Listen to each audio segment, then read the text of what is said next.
रानो का पति टुन्नू बहुत बीमार था। उसे तेज बुखार था और शरीर में खून की कमी हो गई थी। तोता वैद्य जी उसका हाथ देख रहे थे। रानो, इसकी हालत बहुत नाजुक है। इसके शरीर में ताकत नहीं बची। अगर इसे आज ताजे लाल टमाटर का सूप नहीं मिला तो ये रात नहीं काट पाएगा। इसे खून बढ़ाने की जरूरत है। रानो, पानी, गला सूख रहा है। रानो भागकर खेत में गई। उसने ठाकुर कालू से कर्जा लेकर टमाटर के पौधे लगाए थे, लेकिन बीमारी के कारण सारे पौधे सूख गए थे। पर एक हरा टमाटर लगा था जो अब धीरे धीरे लाल हो रहा था। हे भगवान, बस ये एक टमाटर पक जाए, यही मेरे टुन्नू की जान बचा सकता है। ये सब्जी नहीं, मेरे पति की जिंदगी है। रानो ठाकुर कालू के पास गई जो अंगूर खा रहा था। ठाकुर साहब, मेरे खेत में एक ही टमाटर बचा है। वैद्य जी ने कहा है वो टुन्नू के लिए जरूरी है। मुझे वो तोड़ने की इजाजत दे दीजिए। अरे रानो, भूल गई हमारा समझौता। खेत का पहला फल मेरा होगा। वो टमाटर मेरा है। अगर तूने उसे तोड़ा तो मैं तेरा घर नीलाम कर दूंगा। ठाकुर की धमकी सुनकर रानो न्याय मांगने सरपंच के पास गई। उसे उम्मीद थी कि गांव का मुखिया उसकी मदद करेगा। सरपंच जी, न्याय कीजिए। एक टमाटर के लिए ठाकुर मेरे पति की जान ले रहे हैं। क्या जंगल का कानून किसी की जान से बड़ा है?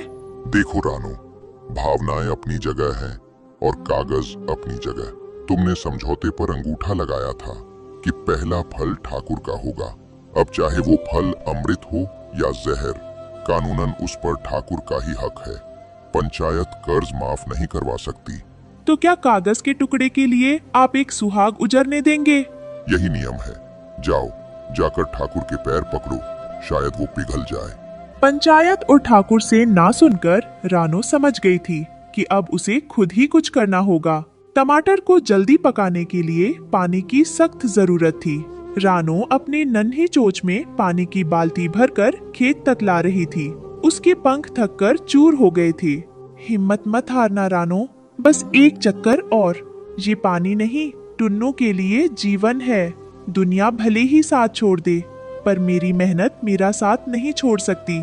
मुझे उस टमाटर को पकाना ही होगा, आज ही। रात हो गई थी। कीड़े टमाटर को खाने आ रहे थे। रानो पूरी रात जागकर एक पत्ता लेकर उस टमाटर पर पंखा झलती रही और कीड़ों को भगाती रही।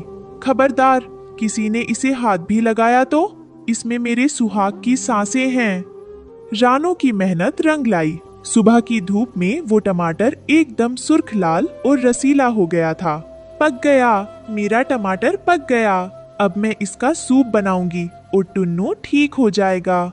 जब रानो अपने पके हुए लाल टमाटर को देखकर खुश हो रही थी, तब ऊपर डाल पर बैठी चमची गोरी कोवी ठाकुर की जासूस अपनी दूरबीन जैसी आंखों से सब देख रही थी। अरे वाह, रानो का टमाटर तो अंगारे की तरह लाल हो गया है। अगर ये खबर मैं ठाकुर कालू को दूंगी तो वो खुश होकर मुझे इनाम में रानो के घर की बची हुई रोटी देंगे। रानो, तेरी खुशी अब मातम में बदलने वाली है। कौवी तुरंत हवेली की तरफ उड़ गई। रानो जल्दी से घर गई और एक छोटी टोकरी लेकर वापस खेत की तरफ उड़ी। उसका दिल जोर जोर से धड़क रहा था। बस थोड़ी देर और टुन्नू, मैं आ रही हूँ। आज हम जीत जाएंगे। टमाटर तोड़ने से पहले रानो एक पल के लिए सेठ बंटी कबूतर के पास रुकी थी। उसे थोड़ा सा नमक चाहिए था सूप के लिए। सेठ जी, एक चुटकी नमक उधार दे दो, मेरा टमाटर पक गया है। मैं शाम तक पैसे चुका दूंगी। उधार बंद है रानो। तेरे पति की सांसें और मेरी उधारी, दोनों का कोई भरोसा नहीं। पहले पैसे ला, फिर नमक मिलेगा। रानो को खाली हाथ लौटना पड़ा। जैसे ही रानो टमाटर तोड़ने के लिए झुकी, एक भारी परछाई उस पर पड़ी। ठाकुर कालू अपने गुर्गों के साथ वहां खड़ा था। रुक जा रानो, मैंने कहा था ना, पहला फल ठाकुर का होता है। रानो ने टमाटर नहीं तोड़ा, वो सीधा ठाकुर के पैरों में गिर गई। ठाकुर साहब, मेरे पति मर रहे हैं। उन्हें बस ये एक घूंट सूप चाहिए। आप मुझसे बदले में मेरा घर ले लो, मेरे पंख ले लो, पर ये टमाटर मुझे दे दो। आपके लिए ये सिर्फ स्वाद है। मेरे लिए ये संजीवन बूटी है। व्यापार में दया नहीं होती पगली, वसूल यानी वसूल। ठाकुर ने रानो को धक्का दिया और उस लाल टमाटर को अपनी चोट से तोड़ लिया। रानो चिल्लाई, नहीं। ठाकुर ने उसे रानो की आंखों के सामने जमीन पर फेंका और अपने गंदे पैर से उसे मसल दिया। पिच! टमाटर का लाल रस मिट्टी में फैल गया। ले, अब ना ये मेरा ना तेरा। कर्जा नहीं चुकाओगी तो यही अंजाम होगा। ठाकुर चला गया। रानो उस मसले हुए टमाटर के पास बैठी थी। टमाटर का लाल रस और रानो के आंसुओं का पानी मिलकर मिट्टी को लाल कर रहे थे। ये टमाटर नहीं फूटा, मेरी किस्मत फूट गई। वो खाली टोकरी लेकर रोते हुए घर की तरफ उड़ी। रानो घर पहुंची। टुन्नू ने दरवाजे की तरफ देखा। रानो के पास कुछ नहीं था। टुन्नू समझ गया।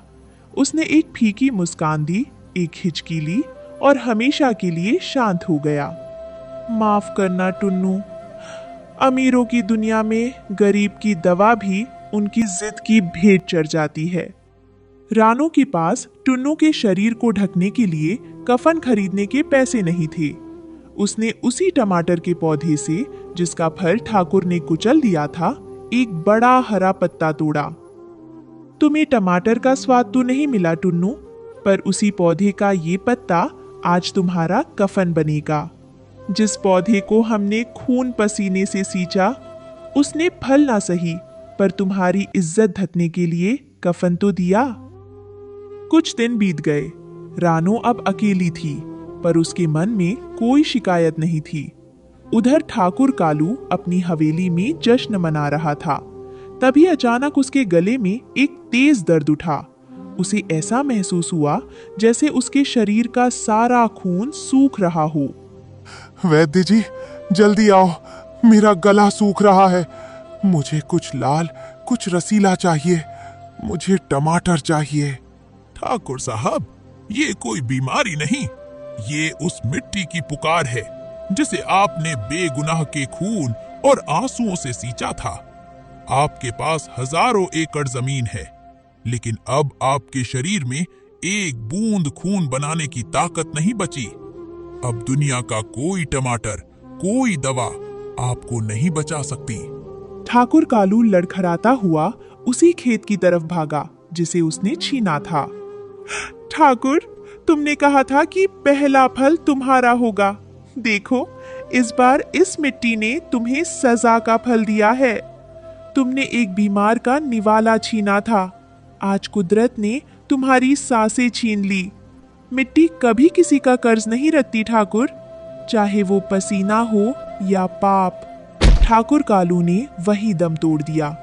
उसके पास वही कागज पड़े थे जिन्हें वो अपनी ताकत समझता था, पर आज वो कागज उसे 2 घूंट जिंदगी भी ना दे सके। इस कहानी से हमें सीख मिलती है कि अहंकार और क्रूरता किसी की जान ले सकती है, लेकिन इंसानियत ही असली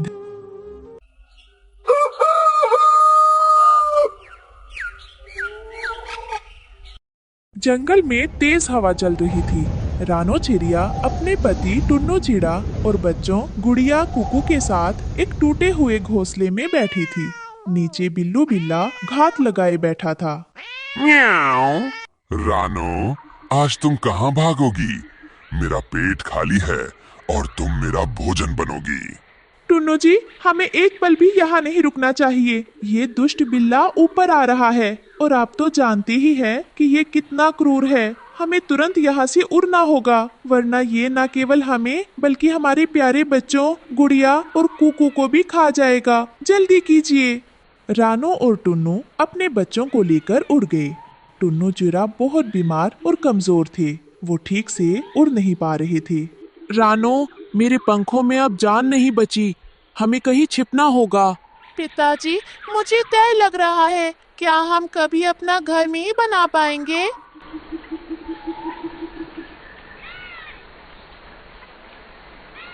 वो थक कर नदी किनारे उतरे। वहाँ गीली मिट्टी थी। रानो ने सोचा कि रात गुजारने के लिए यहीं एक कच्चा घर बना लूं।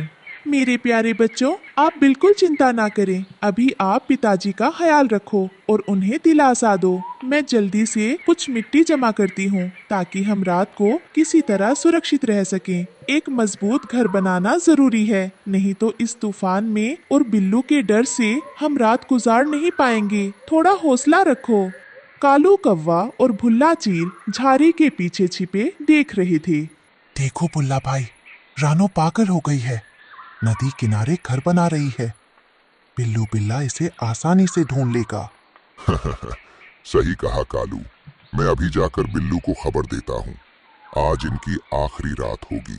रानो मिट्टी उठा ही रही थी कि उसने देखा पानी में एक छोटी सी रानी चींटी डूब रही है। वो तड़प रही थी। बचाओ, कोई मेरी मदद करो, मैं बह जाऊंगी। अरे नहीं, देखो पानी में एक नन्ही जान फंसी हुई है। मुझे उस बेचारी छोटी सी रानी चींटी को बचाना होगा। घर तो बाद में भी बन जाएगा, पर पहले इस नन्ही जान को बचाना सबसे जरूरी है। मैं अपनी जान खतरे में नहीं डाल सकती, पर किसी और को डूबते हुए भी नहीं देख सकती। रानो ने एक सूखा पत्ता पानी में फेंका और रानी चींटी को उस पर चढ़ाकर बाहर निकाल लाई। रानी चींटी की जान बच गई। रानो बहन, आपका बहुत बहुत शुक्रिया। आज आपने अपना घर छोड़कर मेरी जान बचाई है। मैं आपकी ये मदद कभी नहीं भूलूंगी। इसमें शुक्रिया कैसा मेरी प्यारी बहन। जान बचाना तो हर किसी का फर्ज होता है, लेकिन हाँ, मुझे इस बात का डर है कि आज रात बिल्लू बिल्ला मेरे परिवार को नहीं छोड़ेगा। मैंने जो थोड़ा बहुत मिट्टी का घर बनाया है वो बहुत कमजोर है और तेज हवा भी इसे तोड़ देगी। मैं बस यही सोच रही हूँ कि अपने बच्चों को कैसे सुरक्षित रखूंगी। रानी चींटी ने रानो की आंखों में डर देखा। उसने तुरंत अपने हजारों सैनिक चींटियों को बुलाया।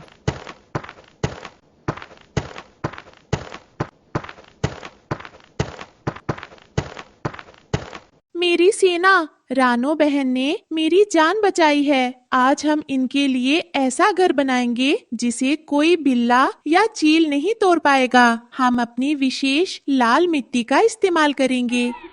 देखते ही देखते हजारों चींटियां काम पर लग गईं। रानो और टुन्नू हैरान होकर देख रही थी। चींटियां अपनी लार और लाल मिट्टी मिलाकर एक दीवार खड़ी कर रही थी, जो सूखने पर पत्थर जैसी सख्त हो जाती है। रानो, ये तो चमत्कार है। इतना मजबूत घर तो मैंने आज तक नहीं देखा। माँ, ये घर तो किले जैसा लग रहा है। उधर कालू कौवा बिल्लू बिल्ला को रास्ता दिखा रहा था। कालू, अगर आज शिकार नहीं मिला तो मैं तुझे ही खा जाऊंगा। डरिए मत बिल्लू भाई। रानो नदी किनारे बैठी है। उसका कच्चा घर आपके एक पंजे से टूट जाएगा। बिल्लू बिल्ला रानो के नए घर के पास पहुंचा। उसे लगा ये साधारण मिट्टी है। रानो और बच्चे अंदर डर के मारे दुबके हुए थे। म्याऊं, रानो, बाहर निकलो, वरना मैं इस घर को तोड़कर अंदर आ जाऊंगा। रानो ने अंदर से दरवाजा बंद कर लिया। बिल्लू बिल्ला ने पूरी ताकत से घर की दीवार पर पंजा मारा। हराम! लेकिन दीवार नहीं टूटी, उल्टा बिल्लू के नाखून मुड़ गए। म्याऊं, ओई माँ, ये मिट्टी है या लोहा? मेरे पंजे दुख गए। बिल्लू ने फिर सिर से टक्कर मारी, लेकिन उसे ही चोट लगी। तभी रानी चींटी ने इशारा किया और हजारों चींटियों ने बिल्लू की पूंछ पर काटना शुरू कर दिया। बिल्लू बिल्ला और कालू कौवा डर और दर्द के मारे भाग गए थे। सुबह का सूरज निकला। रानो का परिवार सुरक्षित था। रानी बहन, आज आपके छोटे से आकार ने वो कर दिखाया जो बड़े बड़े जानवर नहीं कर पाए। आपने हमें नया जीवन दिया है।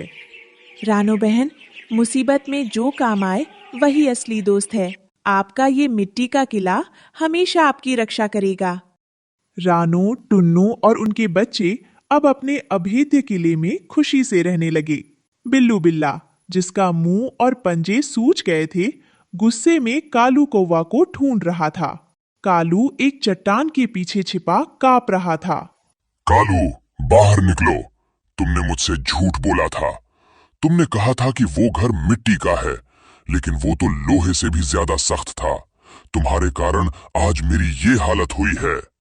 माफ कर दीजिए बिल्लू भाई, मुझे नहीं